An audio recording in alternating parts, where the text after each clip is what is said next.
Hello, hello, hello, hello, hello. Let's move the microphone there. And hopefully it'll stay there because I didn't undo the thing before I moved it. Anyway, it is day 49 of reading the Bible in a year. And yes, I'm doing a bit of a catch-up stuff at the moment with my Bible reading. But that's only because of me going over to my parents over the weekend to give them the good news of me getting a job. Yes! All right, so I've got Numbers chapters 19, 20 and 21 to read today. And then I've got the last chapter of Colossians in the second reading. Right, let's get reading. Laws of purification. Now the Lord said to Moses and Aaron, saying, This is the ordinance of the law which the Lord had commanded, saying, Speak with the children of Israel, that they bring you a red heifer without blemish, in which there is no defect, and on which a yoke has never come. I don't understand that. You shall give it to Eleazar the priest, that he may take it outside the camp, and it shall be slaughtered before him. And Eleazar the priest shall take some of its blood with his finger, sprinkle some of its blood 7 times directly in front of the tabernacle of meeting. Then the heifer shall be burned in his sight, its hide, its flesh, its blood, its offal shall be burned. And the priest shall take the cedar wood and hyssop and the scarlet, and cast them into the midst of the fire, burning the heifer. Then the priest shall wash his clothes. He shall bathe in water, and afterward he shall come into the camp. The priest shall be unclean until evening. And the one who burns it shall wash his clothes in water, bathe in water, and shall be unclean until evening. Then a man who is clean shall gather up the ashes of the heifer, and store them outside the camp in a clean place, and they shall be kept for the congregation of the children of Israel, for water of purification. It is for purifying from sin. Interesting. And the one who gathers the ashes of the heifer shall wash his clothes and be unclean until evening. If they're using the ashes to be clean, why aren't the ashes themselves clean?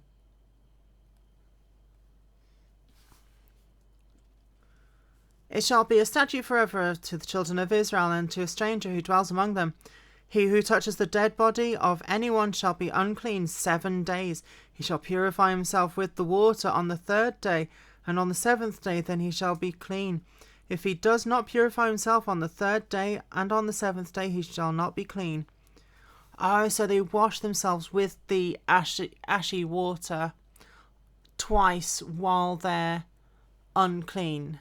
Okay. Whoever touches the body of anyone who has died and does not purify himself defiles the tabernacle of the Lord. That person shall be cut off from Israel. He shall be unclean, because the water of purification was not sprinkled on him. His uncleanness is still on him. This is the law of when a man dies in a tent. All who come into the tent and all who are in the tent shall be unclean 7 days. And every open vessel which has no cover fastened on it is unclean. Whoever is in the open field and touches one who is slain by a sword, or who has died, or a bone of a man or grave, shall be unclean 7 days. And for an unclean person they shall take some of the ashes from the heifer, burnt for purification from sin, and running water shall be put on them in a vessel.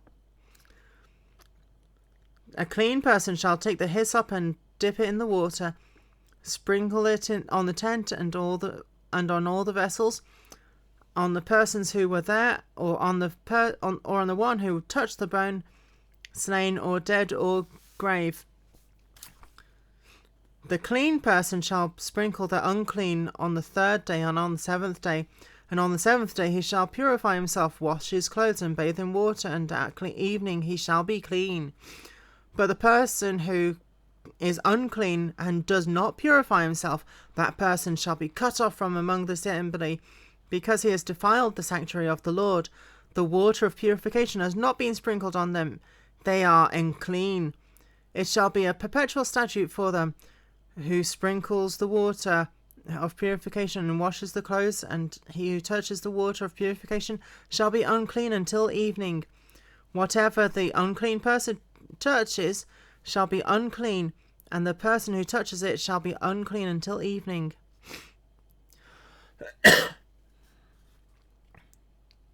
Moses' error at Kadesh.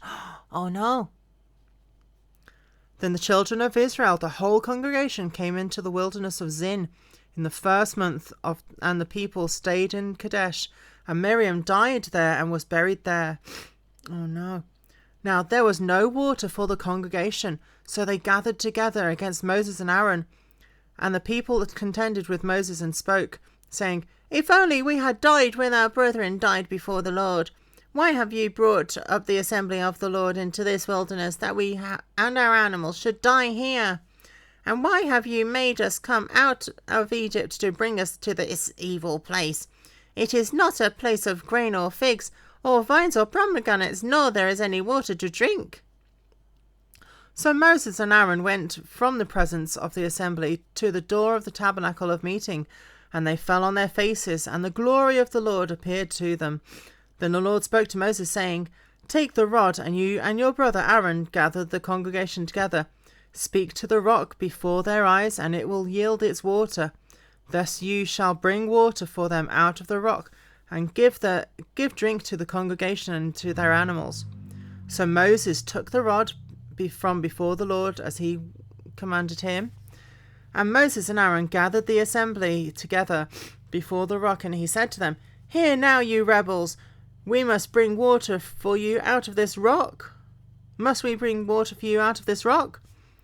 Then Moses lifted his hand and struck the rock twice with his rod, and water came out abundantly, and the congregation and their animals drank.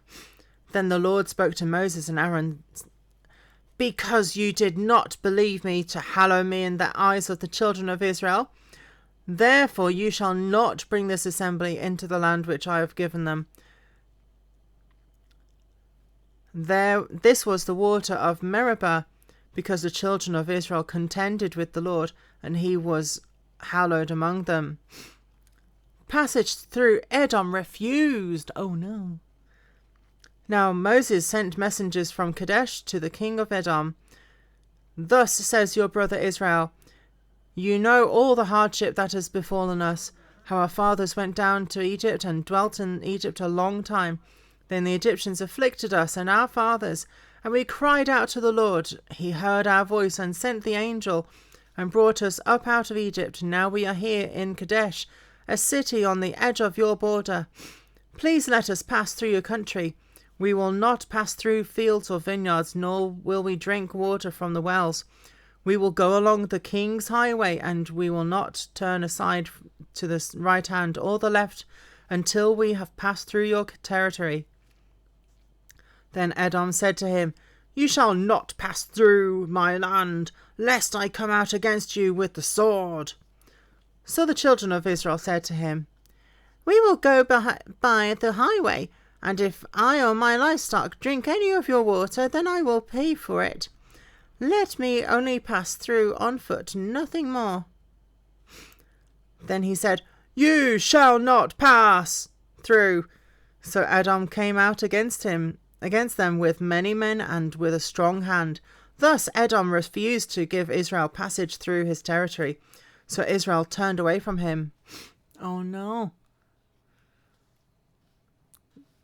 You shall not pass. Lord of the Rings. Death of Aaron. Now the children of Israel, the whole congregation, journeyed from Kadesh and came to Mount Hor. And the Lord spoke to Moses and Aaron in Mount Hor by the border of the land of Edom, saying, Aaron shall be gathered to his people, for he shall not enter the land which I have given the children of Israel, because you rebelled against my word at the water of Meribah. Take Aaron and Eleazar his son, and bring them up to Mount Hor, and strip Aaron of his garments, and put them on Eleazar his son. For Aaron shall be gathered to his people, and die there. So Moses did just as the Lord commanded, and they went up to Mount Hor in the sight of all the congregation. Moses stripped Aaron of his garments, and put them on Eleazar his son, and Aaron died there on the top of the mountain. Then Moses and Eleazar came down from the mountain. Now, when all the congregation saw that Aaron was dead, all the house of Israel mourned for Aaron 30 days. Canaanites defeated at Hormah. The king of Arad, the Canaanite, who dwelt in the south, heard that Israel was coming on the road to Atharim. Then he fought against Israel and took some of them prisoners. Oh no. So Israel made a vow to the Lord and said, "If you will indeed deliver this people into my hand, then I will utterly destroy their cities." And the Lord listened to the voice of Israel and delivered up the Canaanites, and they were utterly destroyed them and their cities. So the name of that place was called Hormah. The bronze serpent. Then they journeyed from Mount Hor by the way of the Red Sea, and to go around the land of Edom, and the soul of the people became very discouraged on the way. And the people spoke against God and against Moses. "Why have you brought us up out of Egypt to die in the wilderness? For there is no food nor water, and our soul loathes this worthless bread." "It's bread from heaven, it's magical bread." So the Lord sent fiery serpents among the people, and they bit the people, and many of the people of Israel died. Is this biblical evidence of dragons? Fiery serpents? Maybe. Therefore the people came to Moses and said, "We have sinned, for we have spoken against the Lord and against you. Pray to the Lord that he take away the serpents from us." So Moses prayed for the people. Then the Lord spoke to Moses and said, "Make a fiery serpent and set it on a pole. And it shall be that everyone who is bitten, when he looks at it, shall live." So Moses made a bronze serpent and put it on a pole. And so it was, if a serpent had bitten anyone, when he looked at the bronze serpent, he lived. Ooh. From Mount Hor to Moab.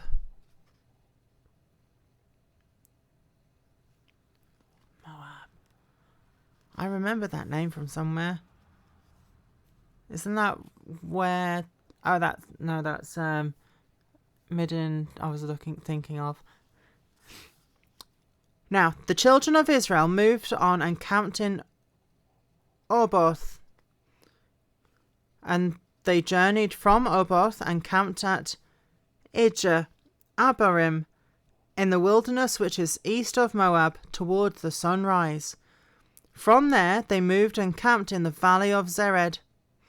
From there they moved and camped on the other side of the Arnon, which is in the wilderness that extends from the border of the Amorites. For the Arnon is the border of Moab, between Moab and the Amorites. Therefore it is said in the Book of Wars. The Book of Wars? There can't be a Book of Wars. Of the Lord. Weheb in Suphah, the brooks of the Arnon, and the slope of the brooks that reaches to the dwelling of Ar, and lies on the border of Moab. Ancient unknown places. There's a little note at the bottom. Ancient unknown places. Vulgate reads, what he did in the Red Sea. Interesting. From there they went to Beer. Oh, there's a little village in South Devon called Beer. That's a nice place to go. Which is the well where the Lord said to Moses, gather the people together and I will give them water. Then Israel sang this song. Spring up, O well! All of you sing to it.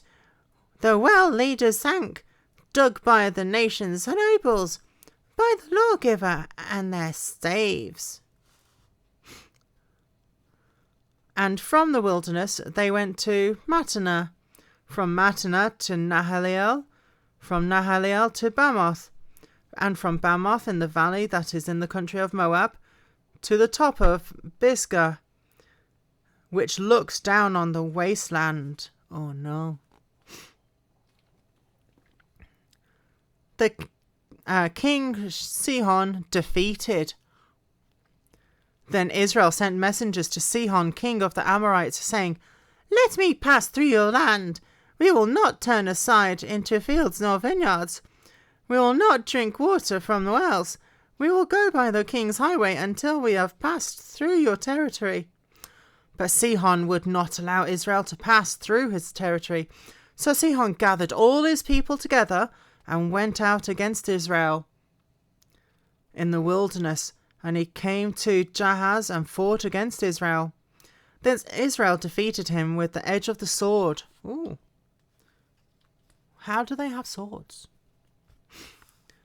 And took possession of his land from the Arnon to the Jabbok, as far as the people of Ammon, for the border of the people of Ammon was fortified. Ooh. So Israel took all these cities, and Israel dwelt in all these cities of the Amorites, in Heshbon and in all its villages. For Heshbon was the city of Sihon, the king of the Amorites, who had fought against the former king of Moab, and had taken all his land in his hand as far as the Arnon. Therefore those who speak in Proverbs say, Come to Heshbon and let it be built. Let the city of Sihon be repaired. For fire went out from Heshbon, a flame from the city of Sihon. It consumed Ar of Moab. The lords of the heights of the Arnon, woe to you, Moab! You have perished, O people of Chemosh. He has given his sons as fugitives and his daughters into captivity to Sihon, king of the Amorites. But we have shot at them. Heshbon had perished as far as Dibon. Then we laid waste as far as Nophah, which reaches the Medeba. Ugh. Ancient places and their names, oh my word. Thus Israel dwelt in the land of the Amorites. Then Moses sent to spy out Jazer, must be another place, and they took its villages and drove out the Amorites who were there. King Og defeated. Then they turned and went up by the way of Bashan to Og, king of Bashan, and went out against them, he and all his people, to battle at Edrei. Then the Lord said to Moses, Do not fear him, for I have delivered him into your hand, with all his people and his land. You shall do to him as you did to Sihon, king of the Amorites, who dwelt in Heshbon. So they defeated him, his sons and all his people, until there was no survivor left him. And they took possession of his land. Interesting.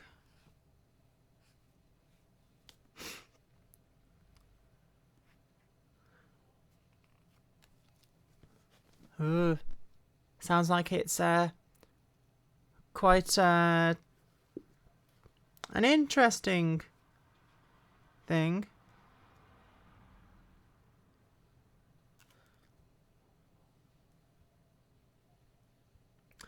Right.